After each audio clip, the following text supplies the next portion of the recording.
1 August दैनंदिन ज्ञानेश्वरी अध्याय 16वा दैवासुर संपत्ती द्विभाग योग अलंकापुरी पुण्यभूमी पवित्रम तेथे नांदतो ज्ञान राजा सुपात्र तया आठविता महापुण्यराशी नमस्कार माझा सद्गुरू श्री ज्ञानेश्वरांशी.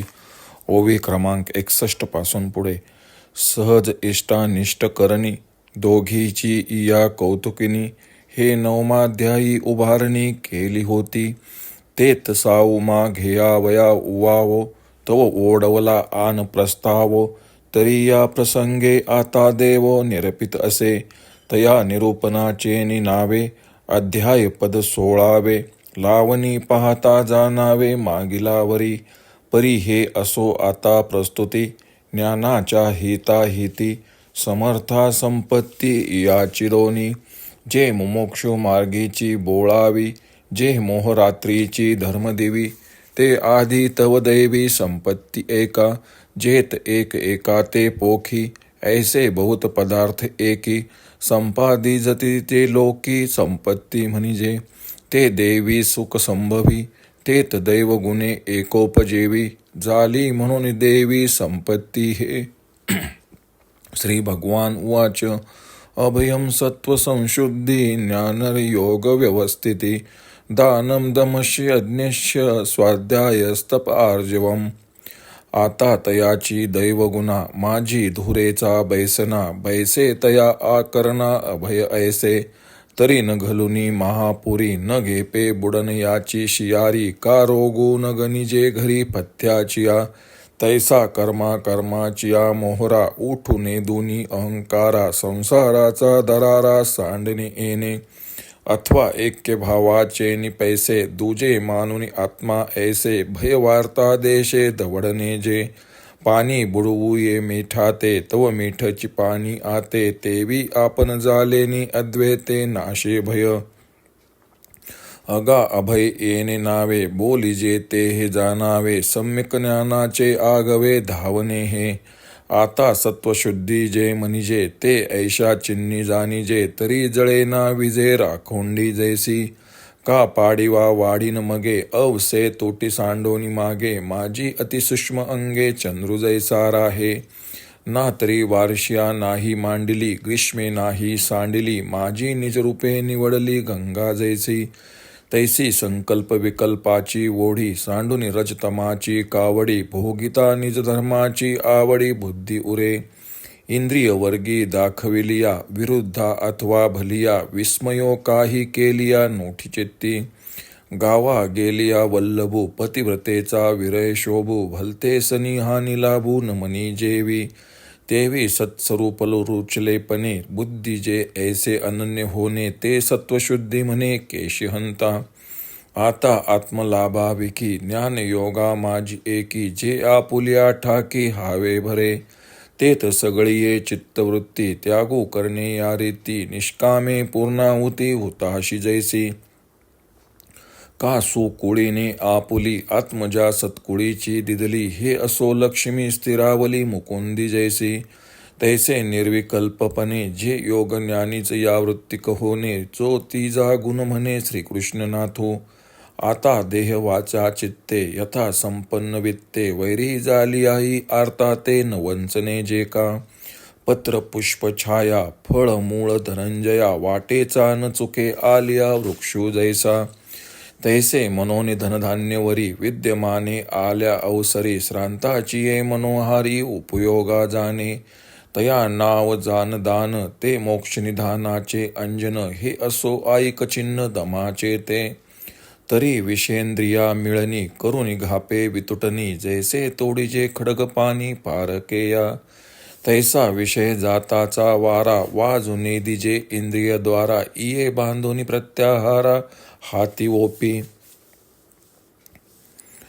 या दैवी व आसुरी संपत्तीने इष्ट व अनिष्ट गोष्टी कशा घडतात हे सांगण्याचा उपक्रम 9व्या अध्यायात केला होता. तेथे त्यांचा संपूर्ण विचार करायचा होता पण दुसराच विषय पुढे येऊन ते तसेच राहिले म्हणून देव आता या राहिलेल्या प्रसंगाचे पुढे निरूपण करतील असे श्री ज्ञानदेव महाराज म्हणतात. अध्यायाच्या अनुक्रमाने पाहता हे निरूपण 16व्यात पडते हे खरे पण तो मागील विषयाचाच विस्तार होय. पण हे आता राहू दे. ज्ञानाला हितकारक व अहितकारक अशा या दोनच संपत्ती समर्थ आहेत. जी मुमुक्षुला मोक्षापर्यंत सोबत करणारी व मोह अंधकारातून प्रवास करताना दिव्याप्रमाणे वाट दाखवणारी ती दैवी संपत्ती प्रथम एक. जे एक पदार्थ दुसऱ्या पदार्थाला पोषक असतो, असे अनेक पदार्थ एकत्र जमले म्हणजे त्याला दैवी संपत्ती असे म्हणतात.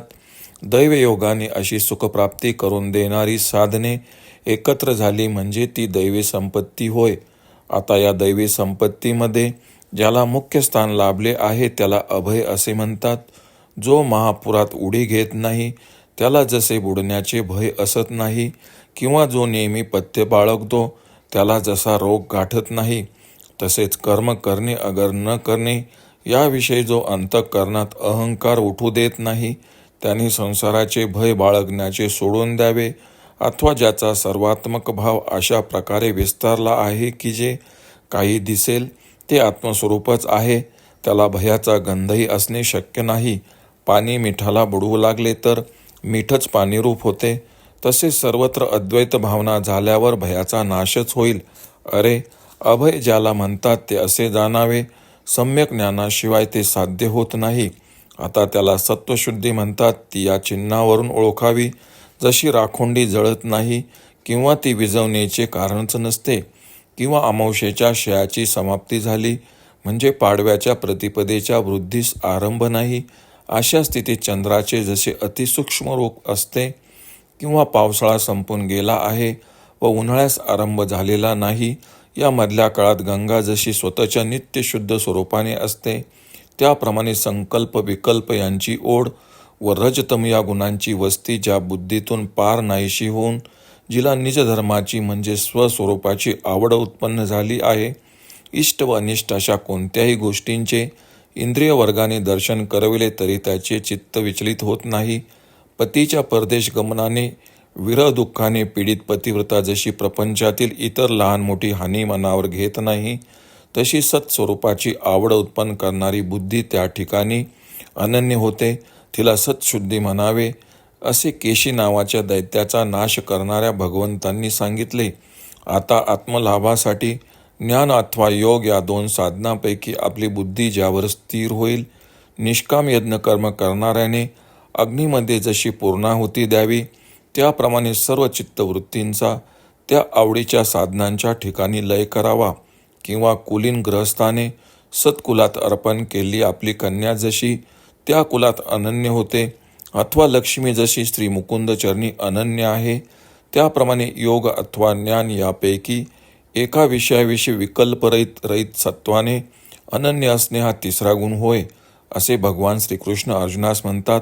आता काया वाचा मने व शक्तीप्रमाणे धनाने शत्रूही जरी आर्तभावाने पुढे आला तर त्याला विन्मुख न करणे, असा जो गुण वाटेवरील झाडांची आलेल्या वाटसरूंना आपल्या फळ मूळ छाया वगैरेंचा उपभोग घेण्याला कधी ना नसतो, तसे असलेल्या धनधान्यदिकांच्या आलेल्या याचकाला अथवा अतिथीला त्याच्या मनाप्रमाणे उपभोग घेऊ देऊन त्याचे समाधान करणे याला दान असे म्हणतात. व मोक्षरूप ठेवा दिसण्याचे ते एक अंजनच होय. आता दम म्हणजे काय याचे लक्षण एक. शस्त्र धारण करणारा ज्याप्रमाणे शत्रूंचा संबंध त्याच्या नाशाने तोडून टाकतो, त्याप्रमाणे विषय व इंद्रिय यांचे सान्निध्य आले असता जो त्यांची ताटातूट करतो, तसेच विषय मात्रांचा उपद्रव इंद्रियद्वारा स्वतःला होऊ देत नाही व त्यांना म्हणजेच इंद्रियांना प्रत्याहाराचे बंधन घालतो, यास दम असे म्हणतात. ओम श्री रुक्मिणी पांडुरंगाय नमः. ओम श्री ज्ञानराज माऊली नमः.